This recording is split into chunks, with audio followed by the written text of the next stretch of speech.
2020s will remain in the digital infrastructure history books as the decade of Southern Globe, with Africa taking a key role in this global transition. Joining me now in Hawaii is Jasper Lankhorst, CEO of a Pan-Africa data center platform, and he's responsible for massive deployment of capital to build one of Africa's largest platform for data centers. Jasper, thank you so much for joining me here at PTC. Can't get a better view than this for your interview, not even in London or Amsterdam. Let's talk about, my first question is very simple, like why now? Why is Africa suddenly in everyone's mouths all over the world, and we've seen all these Americans coming in, all the big companies coming in. Yeah. Talk me through what's happening on the continent. Okay, first of all, thank you for having me. No worries. This is a very gorgeous place. We feel privileged to be here. So first of all, I joined a investment platform of $250 million, which was established by Actis-Convergence Partners in 2020 to build an established Pan-African carrier-neutral data center platform across the largest markets in Africa. So that's where I started off with. Why now? To be honest, it's not a secret that Africa is the last untapped market. Yeah. With an estimated need of about 1,000 megawatts of data center capacity and a need of 700 data centers, looking at some of the numbers, Africa is the second largest continent with 54 countries, 1.4 billion people on the continent, and only less than 100 data centers in 15 countries. So here you see a huge gap between demand and supply. So that's why you see a lot of investment coming to Africa, such as ourselves as well. Yeah, it's interesting. So how do you see the arrival of all the big guys? Because we had Equinix buying the Digital Realty bought Medallion, Equinix bought someone else I can't remember now, main one, sorry. You've had Vantage going into South Africa. There's so much happening now. You've got Yonder as well investing in South Africa, and everyone is doing around the $1 billion mark, $500 million to $1 billion. So it's a lot of money. So how do you see their arrival on the continent, and how is that going to? It's not a surprise. Yeah. It's not a surprise. We've been tracking the African data center market for some time now and watching it closely, and clearly it's at an inflection point. There's lots happening, and so I'm not surprised they're coming to market. There's a huge demand, an explosion of growth for the need of data center capacity in that market. And for us, them coming to market is basically endorsing the region and confirms our commitment to build a large Pan-African carrier-neutral data center platform. Yeah. It seems to kind of be following the same route that some of the European markets went through. Subsea cables come in, hyperscalers come in, then the data center operators come in. Correct. But with their arrival, do you think there'll still be a space for the smaller players, for the boutique data center players to be in, or you think there's going to be an M&A acquisition spree that's going to completely kill off the boutique data centers in Africa? There's already, of course, a huge wave of M&A happening, and amongst that, we are one of them, one of the first ones to do that. There's an ability to coexist. The market is untapped, it's huge, it's growing, half you not.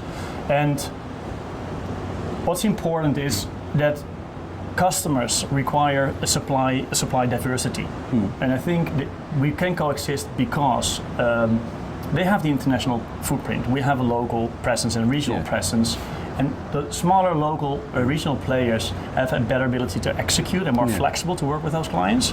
So I think, as you see in other markets, mature markets, you see a ecosystem of both parties, both type of companies. So I do believe they can coexist. Okay, that's quite interesting. Let's talk about you now. So what are you guys working on? So what's Actis, what are you doing in Africa? You're also quite involved with Rack Center. There's quite a lot of money being deployed. We love talking about money at the capital. So I won't tell too much about it. It's in the name, but talk us through the project. So what's important? Two things, right? So what's up next and what's our expansion plans? First of all, what's next is to really focus on execution and building the Pan-African data center carrier-neutral platform across the continent in the largest markets. So that's what we're focusing on.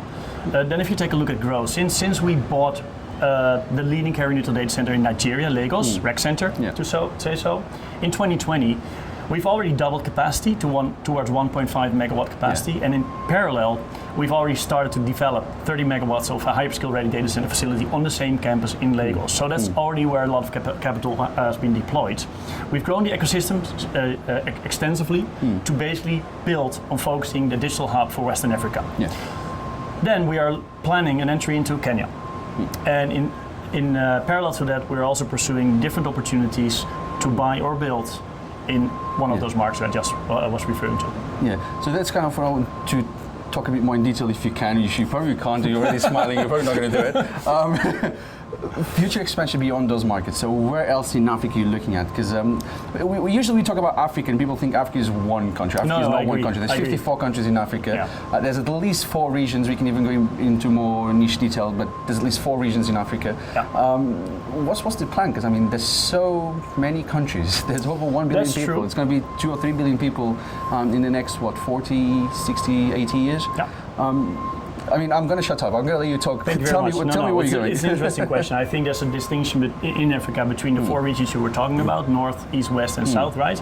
And then coastal and rural areas. So what's important is that Africa is being linked into the internet world by subsea cable systems, and therefore it's logical to start in this infant industry at the coastal areas where basically connect networks, subsea cable networks, and broadband networks connect in digital hubs, which we are building. So you can think of regions, and within those regions you look at the larger markets, Kenya, Nigeria, South Africa, and in the north you could look at Egypt, Morocco. Yeah. So these are the first markets to look into and expand into. Yeah. So you'll be going to Egypt, Morocco, we're going to see you there. We'll do a second interview later in time, and then I'll tell you more about it.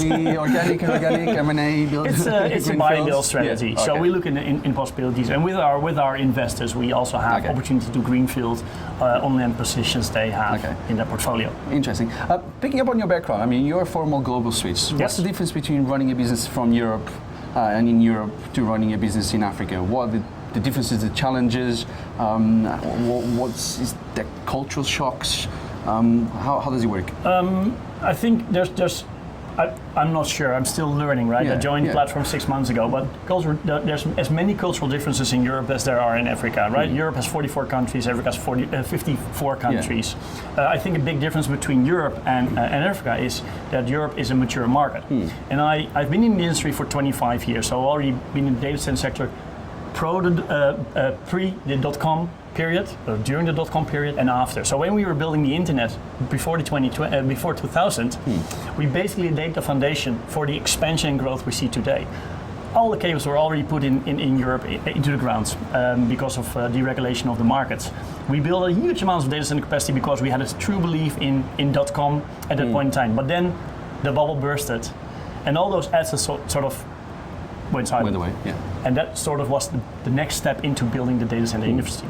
The difference with Africa is that in Africa you don't have any legacy. So it's all greenfield. And that's a big difference, I guess, from what I've learned and experienced in Europe. If you take a look at the product, access to market, there are similarities. It's still about co-location, retail, high absolute growth, and you still need the connectivity. It's just the way to get there. Yeah. I mean, I guess everything you're saying as well is probably going to be a benefit, and it's going to put Africa ahead when it comes to smart cities and the deployment of new infrastructure because they don't have to deal with legacy. Yeah. So that'll be quite interesting. So digital infrastructure will feed into a digital economy revolution into Africa for sure, and we already have proof of that with regards to payment systems and how they're being deployed in Africa based on mobile broadband capabilities. Okay, and Jasper, let me ask you a question that I've asked everyone that I've spoken to here at BTC. This is the 2022 edition, the first one after the whole COVID took over the world. What do you think is going to be the major topic in the 2023 edition in 12 months' time? What would be interesting to learn is how COVID has impacted the way we run our lives, both privately and in business life, and how that has emerged over time. So I will be looking forward to see what the outcome is because of that. The next 12 months are going to be very telling. You can see how the first half is going to probably pan out already, but the second half hopefully is going to be much better. But Jasper, thank you so much for talking to me. For you at home, thank you for watching. Don't forget to check our website and give us a follow on social media for the latest news and analysis from the digital infrastructure sector worldwide. At the Tech Capital, you lead, we report. Bye for now.